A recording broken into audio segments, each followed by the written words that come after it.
आज फिर से आपका स्वागत है हमारे नए यूट्यूब चैनल पे जिसका नाम है फिनट्यूब हिंदी। आज का मार्केट मिड कैप वाले काफ़ी खुश होंगे क्योंकि मिड कैप आज ठीक ठाक रहा और निफ्टी में बहुत ज़्यादा उतार चढ़ाव नहीं रहा। पॉजिटिव में सब क्लोज हुआ आज। और मैं हर बार बात करता हूँ कि विक्स इंडिया को देखिए कि विक्स इंडिया कहाँ पे है, जो फेयर इंडेक्स का इंडिकेटर है। तो विक्स इंडिया भी आज काफ़ी नीचे आया, जिससे कि मैं तो काफ़ी, आप हमारा जो वीडियो देखेंगे पिछले 2-3 दिन या 4 दिन पहले, तो मैं यही बात बोल रहा हूँ कि चाहे अब वो कुछ भी हो, हम लोग को 28 अप्रैल तक का वेट करना है, जो कि 60 डेज़ ईरान और अमेरिका का जो फाइट है उसका 60 डेज़ हो जाएगा। उसके बाद फिर अब ट्रम्प को अपने संसद भवन में जाकर के परमिशन लेना पड़ेगा, तब वो युद्ध के लिए आगे बढ़ सकता है। तो हम ये काफ़ी टाइम से यही बात बोल रहे हैं और अभी भी ये है। अब मामला सब ठीक-ठाक नज़र आ रहा है। पिछले 12-14 घंटे से ट्रम्प का कोई बयान नहीं आ रहा है। मैं तो आज काफ़ी ढूँढने का प्रयास भी कर रहा था कि कोई बयान तो ट्रम्प का आए, बट वो नहीं आया है।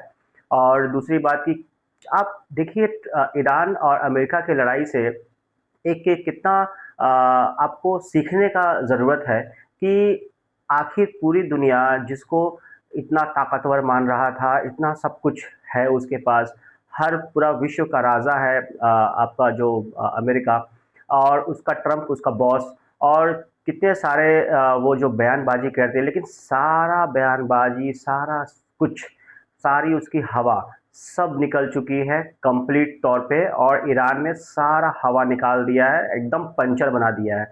अब कहीं मतलब मुँह दिखाने के लायक भी नहीं है ट्रम्प अभी। अब ये अगर बोल सकते तो शायद ये गलत नहीं होगा। हाँ, एक चीज़ है, अमेरिका के पास और ट्रम्प के पास एक एक्सपीरियंस तो ज़रूर है, क्योंकि बहुत लड़ाई झगड़ा करके कैसे गद्दाफ़ी को मारा और वहाँ के राजा को मार करके वो पूरा कंट्रोल लिया। तो मार-धार का पूरा एक्सपीरियंस बहुत बढ़िया है ट्रम्प के पास, इनफैक्ट अमेरिका के पास। लेकिन होता क्या है कि कभी-कभी आप गलत जगह पे फँस जाते हो। कभी-कभी जिसको आप एकदम कमज़ोर समझते हो, वो सबसे मज़बूत आदमी निकलता है। तो इसलिए जो कहते हैं ना कि हाँ, अपोलिच भगवान है, तो उस मोड में कहीं न कहीं ट्रम्प चला गया था, लेकिन अब लग रहा है कि उसको अब होश आ गया है। उसके जो नज़दीकी लोग हैं, वो उसको समझा रहे हैं कि भाई, ईरान बाकी और देशों जैसा नहीं है, ठीक है? इराक टाइप नहीं है कि आप जाएँगे और मार-धार करके और पूरा कब्ज़ा कर लेंगे। ईरान तो ऑलरेडी पूरा सर पे कफ़न बाँध के निकला है कि ठीक है, हम तो डूबेंगे ही, लेकिन तुमको भी नहीं छोड़ेंगे। और मैं पिछले भी वीडियो में यही बात की, अभी तो दुनिया जान रही है कि जो इनरिच यूरेनियम है वो 60% है, लेकिन ये शायद अब किसी को पता नहीं है या कब पता चलेगा कि हो सकता है ईरान के पास 90% इनरिच यूरेनियम हो गया हो। ये बात मुझे ऐसा लगता है कि कहीं न कहीं वो 90% एनरिच यूरेनियम के शायद वो नज़दीक है, क्योंकि 60 से 90% एनरिच यूरेनियम होने के लिए उसको सफिशिएंट टाइम मिल चुका है। ऑलरेडी वॉर का ही 60 डेज़ हो चुका है, तो वॉर के टाइम पे ही वो 60% पहुंच गया था। वहां से मात्र वो 45 या 50 डेज था। तो यूरेनियम दिखाया गया सैटेलाइट से कि उसने काफ़ी दिशाओं में जा कर के जो पहाड़ है, गुफा के अंदर कैसे वो रेडी कर रहा है, और कैसे लास्ट टाइम जो उसके ऊपर में हमला हुआ था इसराइल के थ्रू, ताकि उसका वो परमाणु अपना जो इनरिच यूरेनियम है वो ना बना पाए।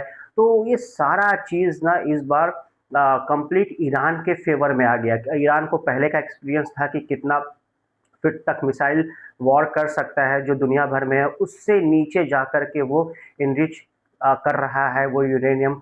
और ये कहना बहुत मुश्किल होगा, अब वो खुद ही अनाउंस करेगा। और कुछ दिन पहले ही ईरान ने भी कहा था कि हम बहुत जल्द ही परमाणु बंधकों से अपने देश को हम फ्री करेंगे। तो ये सारे इंडिकेशन मिलता है कि ये है। उसके बाद ट्रंप ने कुछ दिन पहले व्हाइट हाउस में एक प्रेस रिपोर्टर ने पूछा कि परमाणु हथियार आपके पास है, तो क्या आप इसको चलाएंगे क्या? तो ट्रंप बहुत गुस्सा हो गए, बोले कि नहीं भाई, ये परमाणु हथियार किसी पे चलाने के लिए नहीं होता है। तो ये सारे इंडिकेशन जो है वो ईरान के तरफ ही है। और अभी स्टेट ऑफ हार्मोस का हाल वही है, उधर अमेरिका बैन किए हुए उसको, और इधर ईरान बैन किए हुए हैं। और ईरान का डिमांड बहुत है सिंपल कि भाई मेरा जो नुकसान हुआ है, जो तुमने हमला किया है वो मुझे दो, और मेरे जो टर्म्स एंड कंडीशन है जो तुमने लगाए हैं वो टर्म्स एंड कंडीशन को हटाना पड़ेगा। जैसे कि अमेरिका कह रहा है कि नहीं, 15 से 20 साल तक आप इनरिचमेंट यूरेनियम का नहीं कर सकते हैं, बट उसके लिए भी ईरान माना कि नहीं, हम 5 साल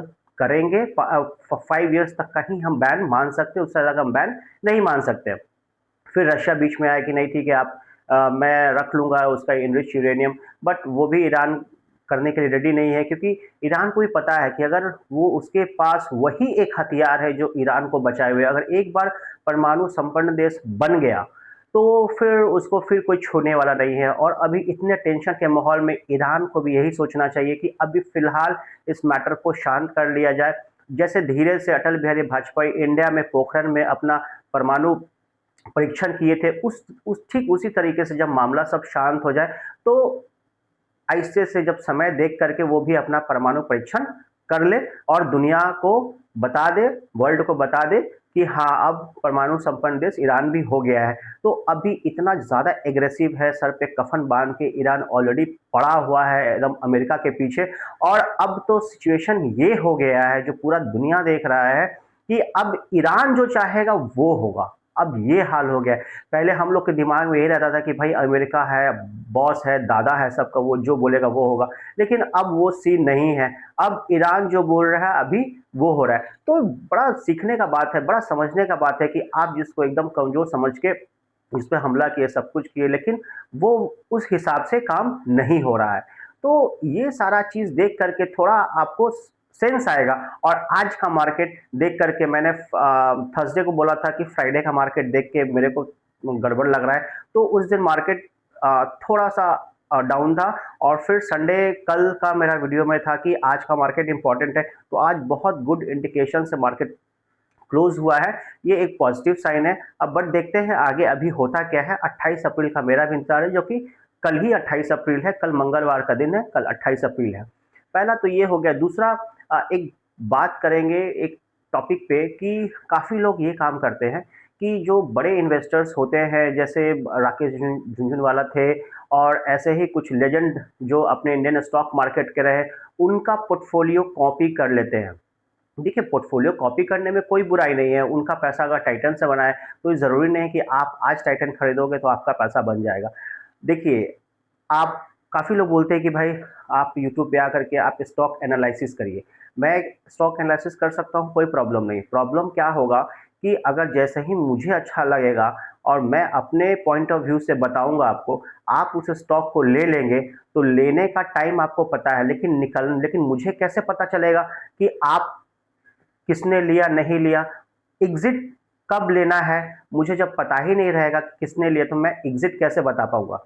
तो प्रॉब्लम ये होता है। बड़े इन्वेस्टर्स जो लोग होते हैं, राकेश झुनझुनवाला टाइप, खैर वो तो अब इस दुनिया में नहीं रहे, लेकिन उस उस टाइप के जो अभी इन्वेस्टर हैं इंडिया में, काफ़ी इन्वेस्टर्स हैं इंडिया में, जो उनका पोर्टफोलियो कॉपी करने का, जो नए जो लोग हैं जो घुसते हैं, लगता है कि बस हाँ, हम भी कॉपी कर लेंगे तो फिर मेरा भी पैसा बन जाएगा, बट ऐसा होता नहीं। उनका स्ट्रैटेजी, सोचने का तरीका वो डिफरेंट होता है। वो कब निकल जाएँगे उस स्टॉक से आपको खबर भी नहीं लगेगा। तो ये सारा चीज़ है। तो घुसना आसान है, निकलना बहुत मुश्किल है। अगर दोनों पता हो कि कब घुसना है और कब निकलना है, तब कोई प्रॉब्लम नहीं है। लेकिन सिर्फ़ घुसने का पॉइंट आपको पता है और निकलने का पॉइंट पता ही नहीं है, तो वो काम नहीं करना चाहिए। बेस्ट, हम शुरू से यही बात बोल रहे हैं, बेस्ट तरीका ये कि खुद से एनालिसिस करिए, कुछ बुक्स पढ़िए स्टॉक रिलेटेड, जिसमें कि आपको 6-7 पैरामीटर्स है, उसको आप देखिए। सबसे एक जो कॉमन पैरामीटर है, जो मुझे लगता है, जो मैं पर्सनली बहुत उसको पसंद करता हूँ, आप इस चीज़ को बहुत ध्यान से आप इसको समझ सकते हैं, जिसमें रिटेल इन्वेस्टर, जो मेरा अपना ओपिनियन है कि 20% से अबव अगर रहता है रिटेल इन्वेस्टर का, तो मैं उस स्टॉक को अवॉइड करता हूँ। मेरा है कि 20% से अगर नीचे है, 11-12% है, 15% है, और प्रमोटर की होल्डिंग ठीक है और एफआईज थोड़ा आ रहे हैं धीरे धीरे, तो मेरे को वो समझ में आता है कि ठीक है, वो स्टॉक, मतलब बाकी और भी पैरामीटर है कि उसका पी रेशियो क्या है और उसका बुक वैल्यू क्या है, कितना महंगा स्टॉक है, कितना सस्ता स्टॉक है, तो वो सब बात की बात है। बट हाँ, जहाँ पे रिटेल इन्वेस्टर बहुत ज़्यादा अगर घुसे रहते हैं, वहाँ पे उठा पटक बहुत होता है उस स्टॉक के साथ। इमीडिएट रिटेल पैनिक करता है, इमीडिएट रिटेल आता है, इमीडिएट रिटेल जाता है, तो आपका इतना उथल-पुथल होता है कि वो स्टॉक देख के ही समझ में आता है कि इसमें रिटेलर पूरा भरे पड़े हैं, बहुत फेमस स्टॉक है। तो बहुत फेमस स्टॉक में जाने से व्यक्ति को बचना चाहिए। तो ये है, बाकी देखते हैं अब। आज मंडे है, कल ट्यूसडे, ट्यूसडे के बाद का मार्केट कैसा रहता है। अब तो एक बार बस ये एग्रीमेंट साइन हो जाए, हम लोग भी उसी का वेट कर रहे हैं कि एक बार किसी तरह से ये एग्रीमेंट साइन हो जाए, फिर सुख चैन शांति से सब आगे बढ़ता रहे। काफ़ी लोग पूछते हैं कि अभी ये मान लो हमला कर दिया तो क्या होगा, ये होगा? अरे कुछ नहीं होगा। हमला कर दिया तो कर दिया, बाद में देखा जाएगा।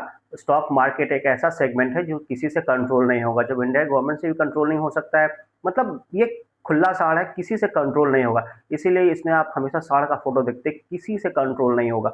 ये मार्केट खुद रिएक्ट करता है और खुद हर न्यूज़ को प्राइसिंग कर लेता है मार्केट, तो इसलिए घबराने का बात नहीं है।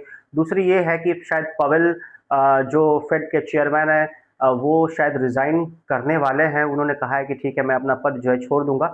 अभी वो डेट फाइनलाइज़ नहीं हुआ है, 30 अप्रैल शायद था या 30 मई था, मैं इसमें थोड़ा कन्फ्यूज़न है। बट उन्होंने बोला है कि मैं ये पद छोड़ दूँगा, जो कि ट्रंप का बहुत ज़्यादा प्रेशर है। बराक ओबामा के टाइम पे उनको लाया गया था, बराक ओबामा ही उनको लाए थे, और उनका अपना करियर भी बहुत फर्स्ट क्लास इन्वेस्टिंग से ही शुरू किए थे, इसलिए वो मार्केट के बारे में बहुत अच्छा जानते हैं। और इसलिए ट्रम्प भी हटा रहा है उसको कि वो इंटरेस्ट रेट कट नहीं कर रहा है अमेरिका का।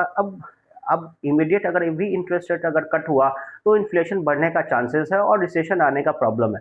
तो ये सारा चीज़ जो है वो अभी एकदम समझ नहीं पा रहा है। तो अब देखते हैं, अब फेड चेयरमैन के हटने के बाद कौन आता है, कौन क्या डिसीजन लेता है, तो उसके बाद तो मुझे लगता है कि 15-20 दिन बाद ही हो पाएगी। ठीक है, उस पे भी हम एक डेडिकेटेड वीडियो बनाएंगे कि अमेरिका में जो अगर इंटरेस्ट रेट कट हुआ तो उस पे मैं एक डेडिकेटेड वीडियो बनाऊंगा कि इंटरेस्ट रेट कट होने के क्या फ़ायदे हैं और क्या नुकसान है, और स्टॉक मार्केट पे इसका प्रभाव क्या पड़ेगा और आपके पॉकेट पे इसका क्या प्रभाव पड़ेगा।